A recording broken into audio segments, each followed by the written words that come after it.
Hello, my name is Alan Carter, former Managing Director and Chief Executive of QA International Certification Limited.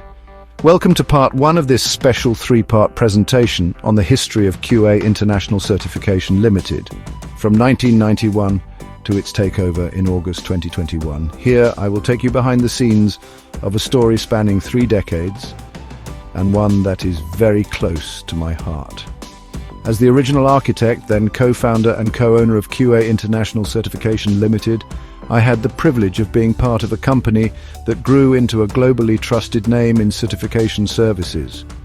Over the years, QAIC carved a reputation with its stakeholders for excellence, integrity, and innovation, helping many organizations achieve ISO registration and authenticated recognition of their products and services to globally recognized and international standards. In this video, I'll share the journey of QAIC, from its humble beginnings to becoming a respected player in the certification industry, culminating by Part 3 in its acquisition by Amtivo Group Limited in August of 2021. Whether you're an entrepreneur, an industry insider, or simply curious about what it takes to build a company from scratch in the TIC sector with a lasting impact, this story is sure to inspire. Let's continue, and I hope you will join me to take a closer look into the fascinating history of QA International Certification Limited.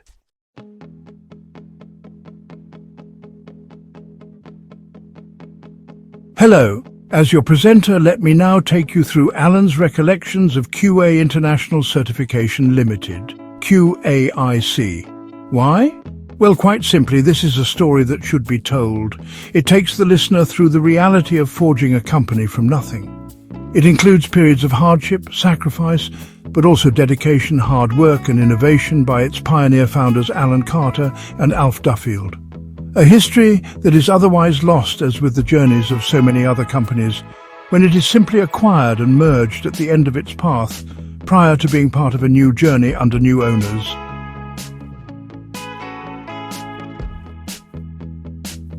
The origins of QAIC start well before the company was formally established, rooted in the professional journey of its technical founder Alan Carter. From 1982 to 89, Alan built a solid foundation in compliance through a series of pivotal roles.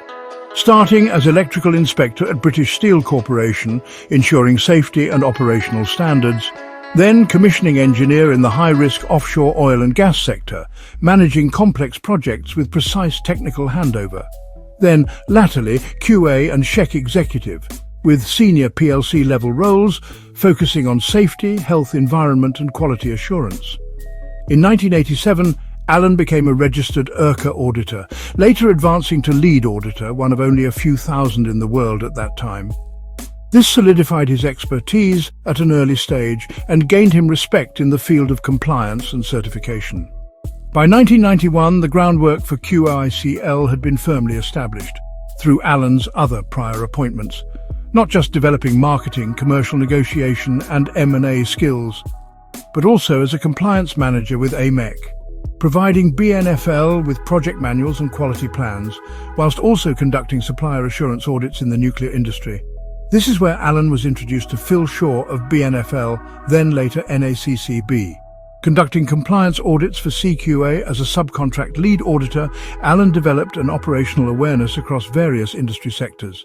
This was to come in exceptionally useful when conducting QAIC's initial audits and applying for accreditation scopes on the strength of his own CV.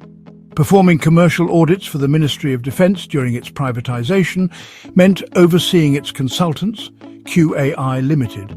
Engaging with Peter Ainsworth, the Managing Director of QAI Limited Consultancy, helped shape the focus on vision and values that would later define QAIC. Alan's unique combination of commercial skills, technical expertise and industry experience helped establish the company from a greenfield proposition, with Alan providing both systems development and operational fundamentals, including all of the initial audits and training. This all-embracing work ethic eventually set the stage for the creation of a global company, employing up to 800 staff in over 30 countries. A company that would go on to become a respected player, making a significant impact in the certification sector across the globe.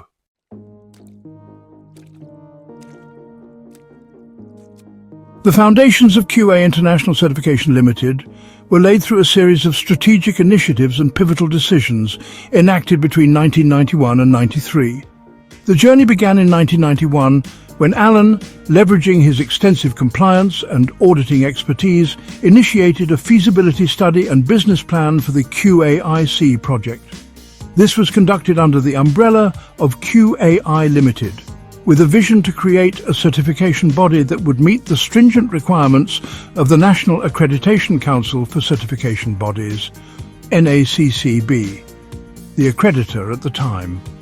During this period, Alan liaised with colleagues within the NACCB and also developed the initial structure, systems, procedures, constitution, governance and protocols that were necessary to establish a compliant certification body. However, challenges soon emerged when NACCB refused to accept QAIC Limited's involvement in the proposed structure for QAIC. This rejection prompted Alan and Peter to explore alternative solutions to meet accreditation criteria and thus satisfy NACCB. Recognizing the need for independence and impartiality, Alan was driven to create a separate organization. To expedite the process, he utilized an off-the-shelf company named Energetics Limited and began assembling an independent governing board to oversee the new entity's operations. It was during this phase that Alan also met Alf Duffield, who would later become his business partner and a co-owner of the company. Together, they began shaping a structure that aligned with NACCB's stringent requirements. We have more on Alf in Part 2. On October 28, 1992, Alan produced a comprehensive feasibility report and business plan for QAIC, in order to establish a strong governance board as well as a truly independent and impartial company. This report outlined the certification body's proposed funding requirements, regulations, structure, governance and operational framework. Around this time, a skeletal governing board was formed to provide early oversight of the new venture and guide the organization's development. Alf played his part on the governing board, being independently elected by the now self-perpetuating board to the role of chairman of the Governance and Impartiality Committee. This was allowed under new powers and duties written in the memorandum and articles of the newly formed company. By February 10, 1993, Alan, Alf and the board of QAIC convened a meeting with QAI Limited for the launch meeting of QAIC, marking a significant step forward. Shortly after, on March 5, 1993, the key compliance documentation for QAIC was launched, including mechanisms to meet standards such as EN 45012 and BS 5750, alongside a compliance checklist tailored to QAIC's needs. To further strengthen the organization's governance, an appeals panel was also established in March 1993, ensuring impartial dispute resolution. Despite these advancements, NACCB issued an objection letter in April 1993, still citing concerns about QAI Limited's involvement in the QAIC project.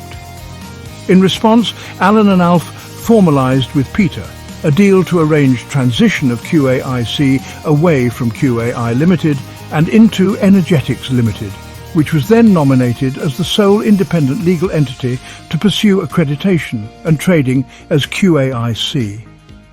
To reinforce impartiality, Alan and Alf ensured neither was directly employed by each other, instead structuring their roles within the company as employees and only eventually as its shareholders. On April 26, 1993, QAIC scheme regulations were formalized, and by May 1993 the governing board was expanded to include a broader representation. This further demonstrated the organization's commitment to transparency and neutrality. However, financial challenges then loomed. On June 16, 1993, Barclays Bank placed several charges on Energetics Limited as Alan and Alf arranged personal injection of funding to keep the company afloat during its formative stages. Despite these hurdles, QAIC's accreditation journey progressed steadily. In August 1993, NACCB finally confirmed formal acceptance of QAIC's application for accreditation. Throughout 1993, NACCB maintained correspondence with Alan and Alf regarding the ongoing structure, impartiality and governance of QAIC, This included feedback on the memorandum and articles of association and confirmation activities to satisfy themselves as regards the separation of Energetics Limited, trading as QAIC, from QAI Limited, the consultancy company. On December 20th, 1993, NACCB officially confirmed that Energetics Limited, trading as QA International Certification and a distinct and independent legal entity, was eligible to pursue accreditation. This provided the final endorsement of the structure Alan had meticulously developed in 1990 to 92, then further enhanced with ALF and the Governance Committee. By the end of 1993, QAIC stood as an independent and robust certification body ready to embark on its journey toward becoming an industry leader in certification services. In September 93, it was noted that there were only 32 other such bodies on the NACCB approvals register at the time when QAIC applied for accreditation.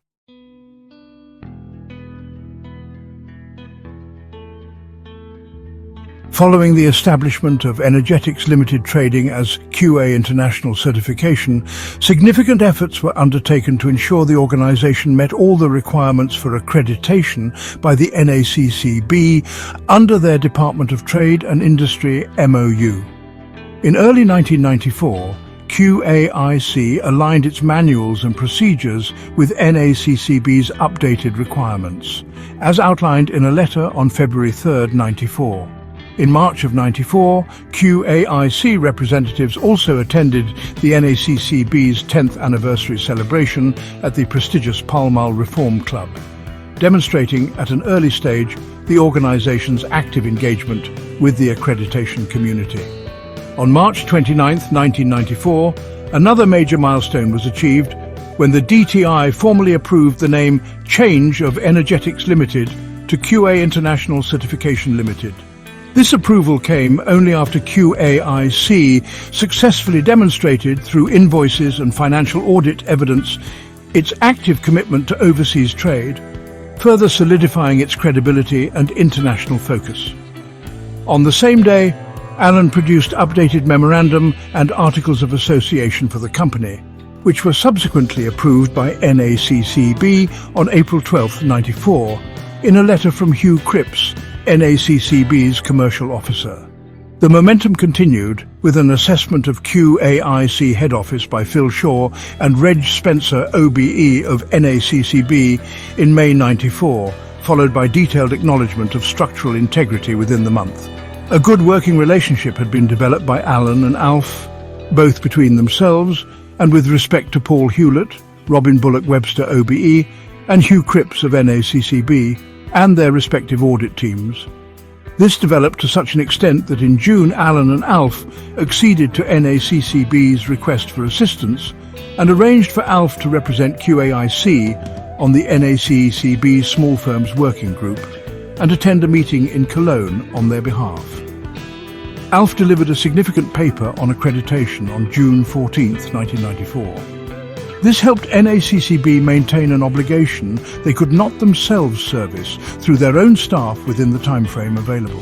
By August 1, 94, QAIC's memorandum and articles of association were finalised by Alan and lodged with Companies House after closing correspondence with NACCB, reflecting a commitment to meet all necessary accreditation protocols. Subsequent updates from NACCB in August and September 94 further helped refine QAIC's governance and procedural framework. On November 9, 1994, QAIC underwent its first site-based witness audit, conducted by NACCB auditors and technical specialists, marking a critical step toward achieving full accreditation. This rigorous assessment included site-based witnessed audits, arranged on companies in QAIC applied scopes, including specialist mechanical manufacture and software programming. Fortunately, the audits were on customers, which were fairly local to QAIC. The culmination of these efforts came in May 1995, when QAIC officially received accreditation from NACCB. Alan and Alf were formally presented with NACCB Certificate of Accreditation number 46 by Lucy Greaves of NACCB back at the Pall Mall Reform Club. This was a defining moment in the company's history. To celebrate this achievement, a handover ceremony was also held at the Blackwell Grange Hotel in Darlington, with the accreditation certificate presented to ALF representing QAIC and its board by the Right Honourable Tony Blair MP. During the ceremony, Tony Blair, who was on the brink of becoming the UK's new Labour Prime Minister, especially mentioned the historical significance of the certificate. He noted that it was signed by Michael Heseltine, a key figure in the outgoing Conservative government, and remarked that it might be one of the last documents he signed before Labour came to power. This moment symbolised not only QAIC's accomplishment, but also a transitional period in the UK's political landscape. The receipt of accreditation was a testament to QAIC's dedication to excellence, independence and compliance with international standards, setting the stage for the company's future success in the certification industry. Following its accreditation by the National Accreditation Council for certification bodies in May 1995, QAIC faced the challenges of consolidating its position whilst truly establishing itself as a global certification body. This period coincided with a significant transition as NACCB itself evolved into the United Kingdom Accreditation Service, or UCAS, a private sector entity. Alan and Alf had led the company through a critical phase of strategic growth, leveraging innovative financial solutions and partnerships to ensure sustainability. It was shortly after this time also that Alan was able to take his place as a director of QAIC, following rule changes on the impartiality and reporting route of his scheme manager role after NACCB became UCAS. Recognizing the high costs associated with expanding a global certification body, QAIC then pursued several avenues to secure funding for wider growth. It is interesting to note that in seeking funding in the early days of QAIC, and whilst Alan and Alf were sat around a table in Cleveland Hall scratching their heads on further funding sources, it was Alan that came up with a brainwave for developing some vital cash input when the company's overdraft was topped out. Both directors knew that if they held a credit card, then any subsequent application for credit was counterbalanced against existing debt or credit allowances. For this reason, Alan and Alf each completed 5 or more credit card applications simultaneously so they could tick no to the question of, do you already have a credit card? It was a one-day-only strategy, but it yielded enough funds to underpin the company further during those difficult early years of trading. Although it took the next 10 years of personal voluntary arrangements for the founders to settle in full with bailiffs and loan providers, the current UK IVA system was not in place at that time, which allows for debts to be written off after a set period of only around 5 years. The company engaged with Mike Toyne of Darlington Borough Council Economic Development Unit on a number of occasions, and they were very helpful, resulting in a grant awarded in October '95 to support the acquisition and update of vitally needed computer equipment. Additionally, Gordon Scott OBE of G&C Scott Business Consultants was appointed on September 1st, '95 by Barclays Bank to assist with a business review. This was to evaluate the possibility of further funding applications under the UK government-backed Small Firms Loan Guarantee Scheme. At this time, Alan also formed the Small Firm Certification Scheme Limited, SFCS. This operated a staged certification concept which he created by leveraging his commercial master's degree in business administration. This entity not only provided an innovative service offering to smaller companies, including suppliers to the British Steel Corporation at the request of BSC itself, but also served as a further funding vehicle for QAIC. By December 1995, a Small Firms Loan Guarantee Scheme loan for SFCS was incorporated into the QAIC business plan, and a proposal was submitted to Midland Bank, now HSBC, in October of 1995 for a £20,000 loan that in turn further funded QAIC. At the insistence of the bank, Alan followed this up by securing professional indemnity insurance to back the SFCS business activity and further secure the loan. To secure the company further, he also used his professional credentials to gain Salford University Business School accreditation for SFCS. He was also awarded a Select Assure listing, which allowed SFCS customers access to grant funding for management system staged audits through the business link structure, further priming, albeit indirectly, the growth of QAIC. This was at a time when the PIRA initiative grant funding had been withdrawn for small to medium enterprises. In early '96, significant funding milestones were thus achieved. Correspondence with Barclays Bank in March '96 culminated in the approval of a £75,000 small firms loan guarantee scheme loan for QAIC, also under the personal guarantees of Alan and Alf. This funding was crucial for QAIC's operational stability and growth. The company's financial foundation was further bolstered on July 31, '96, when its authorised share capital was increased to £1 million to allow for future expansion. The Italy office partner, Gianluca Bottioni, also provided regular capital injections, structured as short-term loans, which were repaid within 12 months, reflecting the company's improving trading position and effective cash management. QAIC continued to strengthen its governance and operational framework. In March '96, additional board members were appointed to enhance oversight and decision-making. This period also saw the formation of a trading agreement between QAIC and SFCS in October of '96, formalizing their collaboration to meet transparency elements of accreditation. The development of proprietary standards further showcased QAIC's innovative approach. In the year 2000, QAIC introduced HSS 2000, an occupational health and safety standard written by Alan, which predated and influenced accreditation of the later Occupational Health and Safety Assessment Standard 18001. This initiative demonstrated QAIC's thought leadership in the certification sector and its alignment with industry needs. QAIC also pursued international expansion, establishing offices in Oman, Pakistan, Italy, Sweden, South Korea and Thailand by April 2001. This growth required navigating complex legal and financial arrangements, including the formation of a license agreement, incorporating all of the commercial, legal and experiential knowledge of Alan and Alf to address operational risk and other initiatives to enter global markets. However, the company faced further financial challenges during this period. By late '99, a Grant Thornton audit conducted for Barclays Bank recommended placing QAICL into recovery due to financial strains. Meetings with key stakeholders, including Mike Airy and Richard Foster of Barclays Bank in July and November 1999, focused on recovery strategies. When the directors of QAIC attended the meeting, Alf told Mike and Richard that the best way for the bank to get its money back was to let him and Alan get on with building their business.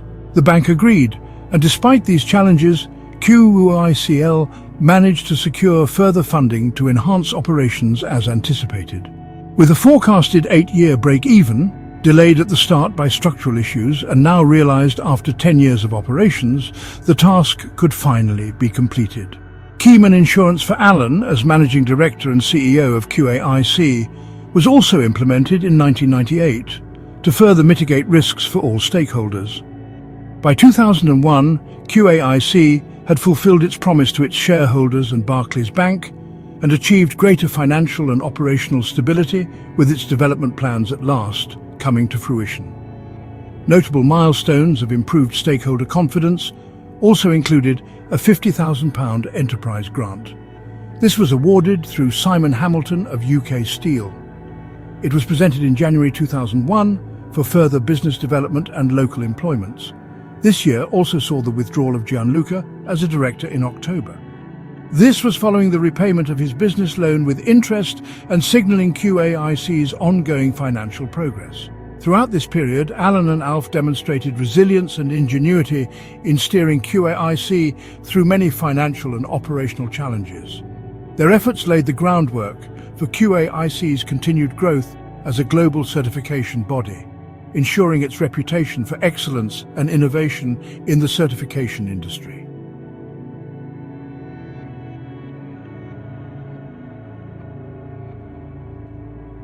Well, that's it from our presenter for now. Thank you for watching this Part 1 production on QAIC's formative years. I hope you will join us in Part 2 for more information on the further evolution of QA International Certification Limited and its ongoing activities to expand in global compliance markets. See you at the next chapter.